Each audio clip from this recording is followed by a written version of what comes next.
Hello, everybody, and welcome to my AEW review. A lot of things going on in this show tonight. A lot of things I should say going on in this show tonight. Wouldn't say title matches or whatnot. Well, maybe one title match, but a lot was going on in this show when it comes to AEW tonight. What do they got off this week? Just know the theme of this entire show, I would like to say, is beat down, attack, run in, and winter is coming. We'll get to that soon enough, but we do kick it off with a tag match, the Young Bucks versus Top Flight, Darius and Dante Martin. They had a video package for this team. I've never heard of these guys, but they did play a nice video package, kind of just basically introducing to who they are, because honestly, I've never heard of this team till now. And yeah, I kind of question in a way this match too. I'm not trying to bury these guys or anything, but AEW's got all these tag teams, right? And they got plenty of tag teams. But when you look at the booking of a lot of these tag teams and whatnot, shouldn't they be trying to, build up the next team to see who's going to be going for the Young Bucks and everything? Because I feel like they got the tag teams, but I feel like sometimes they're either not going for the titles, or there's some stupid, type of feud, or they're just not really that good at all. And I know this isn't a title match or anything, but instead of kind of focus on trying to build your current roster, it's just kind of crazy that we just bring in two guys we have never even heard of. And I know they said this last week, because they said, oh, we're going against Top Flight. I'm like, who? Who are these guys? And, we never even seen them. We don't know if they're good. We don't know anything about them and whatnot. We just brought them in and just bring them in. And the video package did explain how, they said something to the Young Bucks on Twitter, and they got accepted. Apparently, they were on Dark and everything. I don't know if these guys are under a contract. This was a good match, though. Very solid. Would I say these guys are still green in a way? I would say yeah, but they were good, though. They weren't a bad team, all right? Like I said, you knew they weren't going to win or anything and whatnot, but I did enjoy the match, though. It was solid. I know a lot of people do not like the Young Bucks style of match, especially I'm sure would say either the no-selling and whatnot, but this was good for Top Flight. And then kind of after, this is once again, this is the theme of this show tonight. Somebody attacks after, and then we got a run in. So that's number one, folks. And it was Jack Evans and Angelico, which honestly I forgot they were even still in this company. They attacked Top Flight, and the Young Bucks, kind of came in for the save. Obviously, I think Top Flight will be sticking around, because they wouldn't just have anybody attack after. So I don't think this is a one and done deal for them. So I think they will be sticking around. Like I said, I don't know if they're under contract in that, but I think they had a pretty good debut, and it was solid. Okay, it was good. That's all I can really say about these guys. It's the first time I've ever seen them, so they're okay. That wasn't that bad, but I still would say I'd make a point about the whole tag team argument of all the teams they got, and not really kind of building them up well, to go for the tag titles. And they got plenty of tag teams. So just think about that, okay? Think about that for a second. Because trust me, it kind of goes into someone later that shows up in this show, which I think I've heard say this too. So we'll get to them in a second. Next, they went to the Inner Circle in Las Vegas. Or in other words, this is now the Hangover Inner Circle edition, folks. Basically, they were in Las Vegas. I don't know how you're in Vegas during the pandemic, but I guess they found a way. Basically, they were playing some cards, blackjack. MJF switched Sammy's cards at one point, taking them. We had a lot of stare down between Jake Hager and Wardlow, where they start punching each other and everything. And just they didn't punch each other, but they punched these random guys after taking shots half the time, whatever they were yelling out there. And Wardlow and Jake Hager just punched these dudes. Chris Jericho and MJF trying to see, well, I'll have this drink, I have this drink, I have this, basically trying to outdrink each other, which they could even try to pick. But next thing you said, when they were trying to order all these drinks, the barkeep said, listen, we haven't served those since they didn't say pandemic all the way. And then they said Everclear. And then they drank it and just kind of spit it out and whatnot, saying son of a bitch and everything. Next, what they had, what was it? Jericho, MJF, I guess they were just kind of walking around. Some were almost kind of drunk in a way. but Santana and Ortiz wanted to take this to the next level, and they just knew who the guy was. Conan, which I kind of mentioned earlier about the whole tag team thing. Conan, LAX was back together. I was glad to see LAX back together. All right, Conan, Santana, and Ortiz. Honestly, I wish they all go back being a team. I know it's not Impact, but even I'll say they were booked better over there than where they are right now in the Inner Circle. I would like to see LAX back in general. But Conan showed up with them. Basically, I guess Conan had the weed and they came out the car with it. And then they saw this dragon, and Jericho told him dragons aren't real, Conan. And then there was a guy dressed in a dragon right there. So I was happy to see Conan back in general. I didn't even think he was going to be on this whole thing. But given that, Santana, Ortiz, LAX, I was just kind of glad to see LAX back in the fold again, even though they didn't mention it, and they can mention it, but it was just cool to see LAX. Next, John Moxley was cutting a promo, talking about the crazy ride he's been on, and he talked about, how his dad, someone made him into what he is being a champion, how his dad was this big guy and everything, and would get it at him if he got out of line, and he was picking him up from the police station one day and told him, no matter what happens around him, we're the good guys, okay? And Moxley talked about being in pain and talking about all the challenges that came. Newcomers, technicians, monsters, friends, and everything. And, just talked about that. Having a pregnant wife at home, which basically, I guess he said it so nonchalantly. So I'm like, so Renee Young is pregnant, apparently? Congratulations to them. But he said that so nonchalantly just in his promo. That just kind of slipped my mind. Like, wait, he just said she was pregnant? I'm like, okay, that came out of nowhere. But, hey, good for him, no. Congrats. But he said he is going to sign that contract without any hesitation, shake Kenny Omega's hand, and basically prove that he's the best in the world and whatnot, and that he's his father's son, and that he will never change. So, basically, another great promo from John Moxley, as usual, but I just thought it was so funny. He just nonchalantly says, I got a pregnant wife at home. I'm like, wait, when did she become pregnant? I'm like, okay, that kind of came out of nowhere, so good for him. Orange Cassidy went against Kip Sabian. Listen, I didn't really care throughout this match. I was kind of looking at my phone halfway through it. I don't care about this feud between the best friends and Miro or Sabian or whatever this bachelor party I thought Miro was supposed to came up with. When is that ever coming? I don't really care. It's Sabian. I don't care. Orange Cassidy is an acquired taste to me half the time, so I didn't really care. Cassidy won, Miro attacked, and the best friends came out. Moving on, Tony Schiavone was there for the contract signing between Kenny Omega and John Moxley for Winter is Coming, which they said that like 3 to 5 different times out there to remind you on December the 2nd when this match will be happening. But, Kenny came out with his over-the-top introduction, talking about, almost being compared to Moxley being on the PWI 500 and being on the top this, but he's in the Wrestling Observer Hall of Fame because they got to mention Dave Meltzer because he's on the payroll apparently, and for some whatever fucking jackass reason that guy thinks Omega is better than Sting. I don't know. I saw that and I'm like, this is Meltzer we're talking about. But come on, the guy's a fucking idiot anyways. He's on the payroll. We already know he's being paid, so they got to mention him on here. So, like I said, Omega came out. He had a suit on and shades. Maybe he's being cleaner again, hopefully. He looked more cleaner this time, back in New Japan.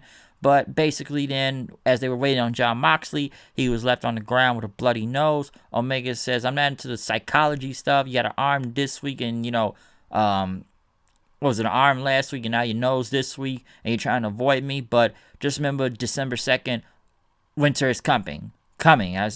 So, yes, the winter of our discontent right here. And Omega signed it and they told him to keep writing. Well, yeah, we're live. So, he ended up signing the contract. Now, 2 things can be taken from this, okay?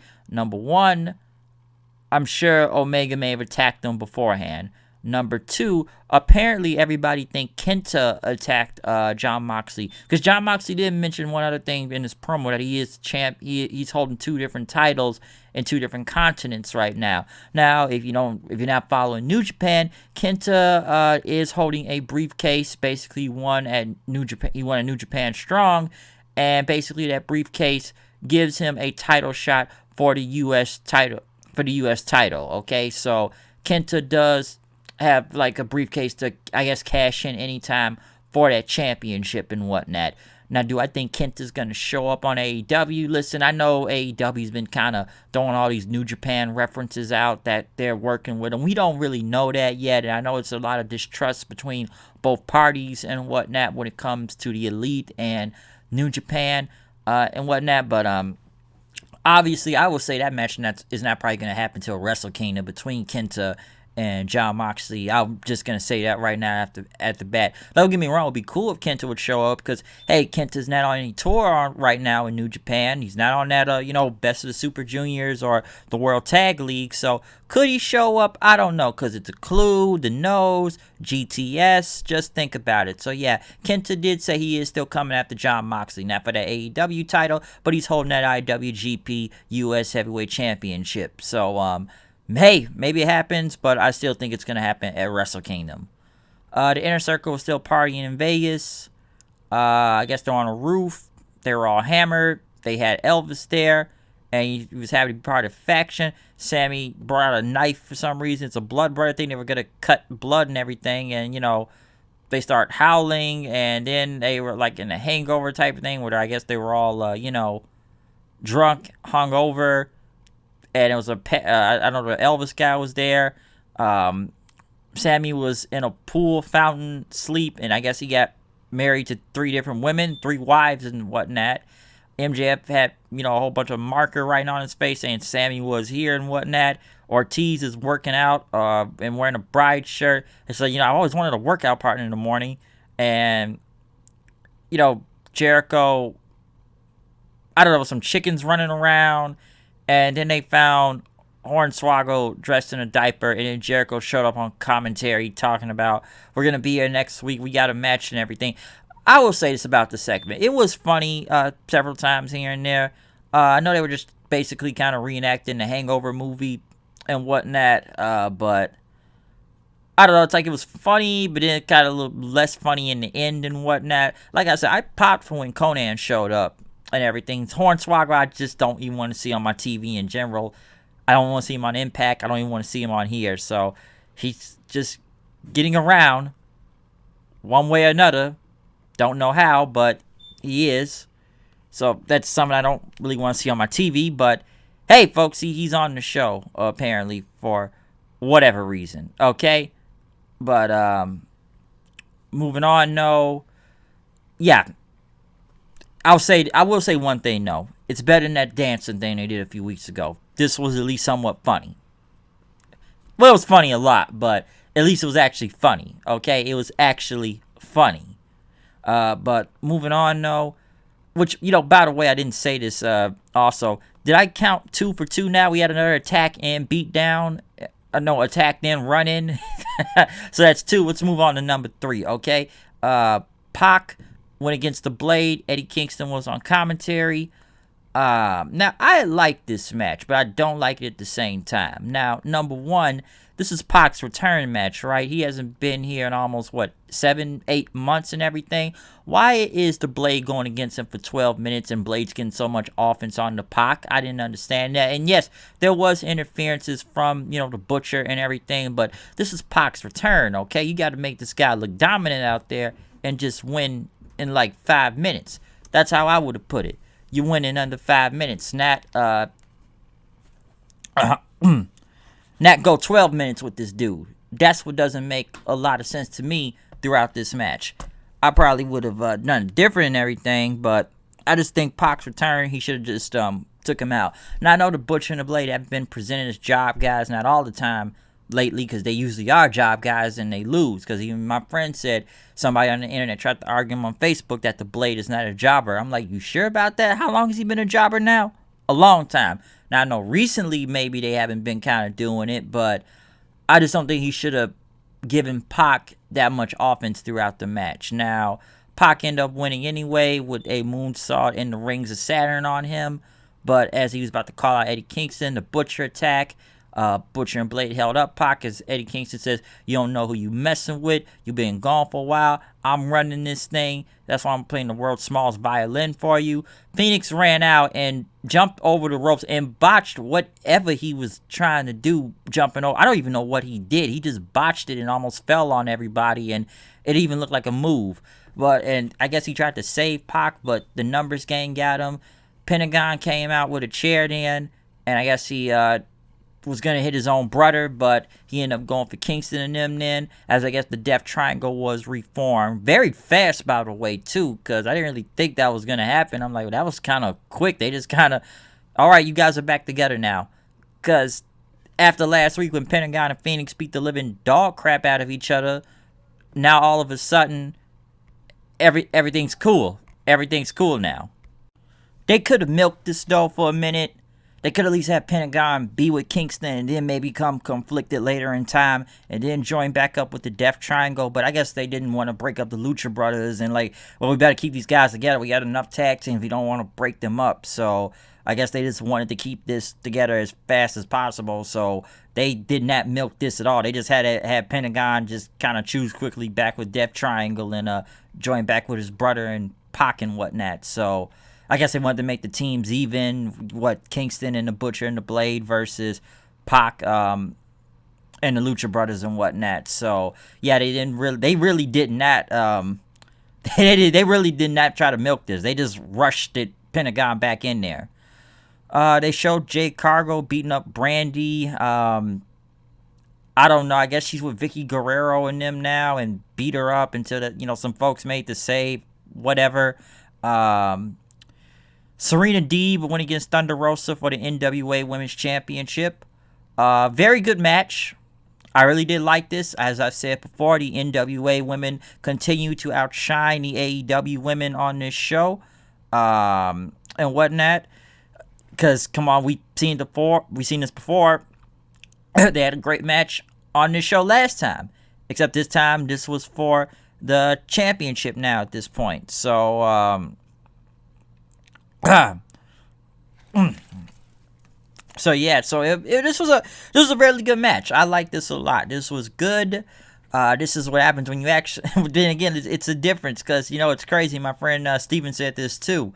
It's funny and sad at the same time that the women from a whole different other company, and I know Serena Deeb is signed now, but the fact that one is from the NWA and one was like a former trainer in the WWE and whatnot can outshine the entire current roster, and that's on the AEW. Like I said, we barely even hear about the AEW women's title nowadays. The NWA women get more of a spotlight than they do the AEW one, which then again the NWA women's title is the better title picture right now for the women. It's better than the AEW one because who do you really got the face sheeter, huh? Who do you really got?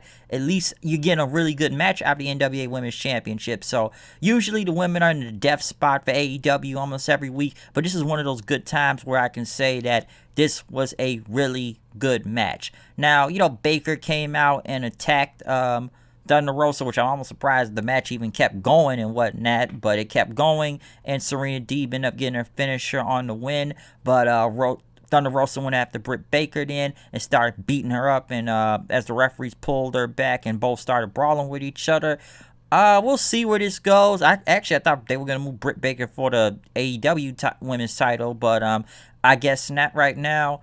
Do I look really forward to seeing these matches? Up and down. That depends if Baker's gotten better in the ring, to be honest. But overall, I did enjoy the NWA women's title match. Like I said, better than the AEW one.